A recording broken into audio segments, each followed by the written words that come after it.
మెదక్ జిల్లాలో మున్సిపల్ ఎన్నికలకు సంబంధించి పోలింగ్ చెదురుమదురు సంఘటనలు అదేవిధంగా సంగారెడ్డిలో ఒక అలజడితో ముగిసిందని చెప్పుకోవచ్చు.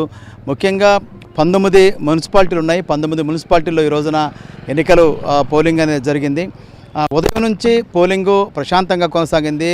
మధ్యాహ్నం తర్వాత 34వ వార్డులో అడ్డు అనేటువంటి కాంగ్రెస్ పార్టీ అభ్యర్థి ఎవరైతే ఉన్నారో ఆ అభ్యర్థి అక్కడ ఉన్నటువంటి డ్యూటీలో ఉన్న సీఐకు కంప్లైంట్ చేశాడు. బీఆర్ఎస్ పార్టీకి సంబంధించిన కొంతమంది అక్కడ లోపల దొంగ ఓట్లు వేస్తున్నారని సీఐకి శివకుమార్కి సమాచారం ఇవ్వడం జరిగింది.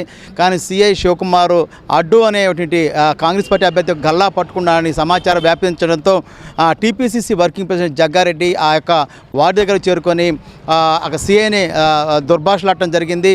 ఎందుకు ఇలా జరిగింది, మా క్యాండిడేట్ పట్టుకుని నువ్వెవరంటూ కూడా ఆయన దుర్భాషలాడటం జరిగింది. వెంటనే ఆ సీఐని సస్పెండ్ చేయాలని కూడా ఆయన డిమాండ్ చేయడం జరిగింది. దాని తర్వాత మొత్తంగా చూసుకుంటే మాత్రం సాయంత్రం 5 గంటల వరకు కూడా మొత్తం ఆ పోలింగ్ అయితే ప్రశాంతంగా ముగిసింది.